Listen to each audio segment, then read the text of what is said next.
Welcome back. We're here to talk about Saturday's Premier League match between Manchester City and Crystal Palace. Start with City, Pascal. 3 points against Leicester last time out. Yeah, it was an okay win, 1-0. It wasn't the best performance, but Leicester, the worst team in the league at the moment. I think they were without a winning 10 going into that game. City, they scraped past them. We know about Aguero's injury and how big a blow that is for them. But obviously Lampard scored the goal, and that drew him level with Thierry Henry on the all-time Premier League list. 175 goals. That's unbelievable for a midfielder.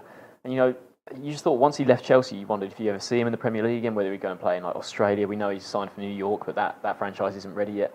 He's still doing it for City. He comes on, starts some games when he needs them, and he's still scoring plenty of goals this season. And it's such an astute signing from them because I think Chelsea. Once he left Chelsea, people thought his Premier League days are over, but he shows he can still cut it at this level. And he's been a really key player for them. It's so important for players like that to step up to the plate in Aguero's absence, isn't it? Because they keep going winning games even without Aguero, which is so vital because he was the stand-up performer by a long way for them at the start of the season.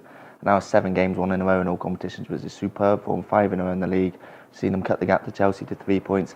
And over the festive period, they haven't got a tough run of games. They've got West Brom, Burnley, Sunderland. They'll expect maximum points from that. So they'll keep the pressure on Chelsea. They really should do. And they could even end the Christmas period top of the table should Chelsea slip up in that time. Yeah, and I think it really does help them that the fixtures are, noticeably easier in the festive period because without Aguero and Jovetic and Dzeko, the 2 other strikers, it looks like they're going to miss this one as well.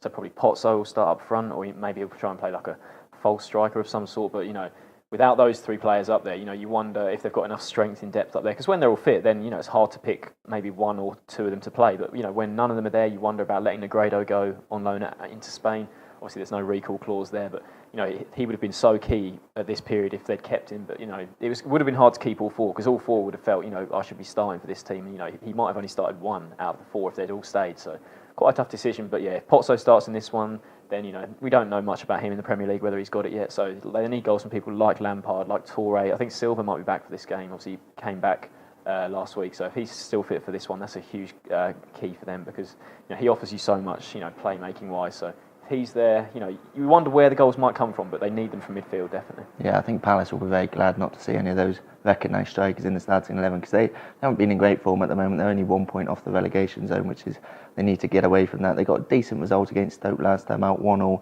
took the lead in that match, but then let it go straight away.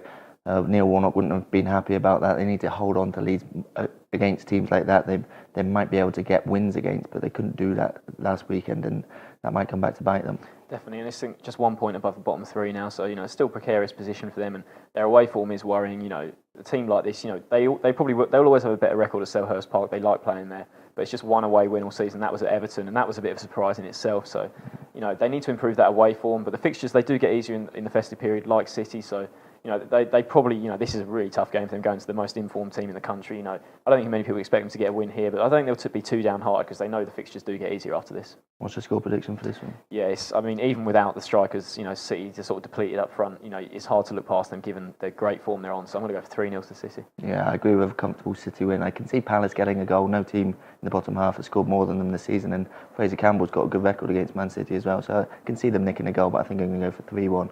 So both going for comfortable Manchester City victories. Thanks for watching.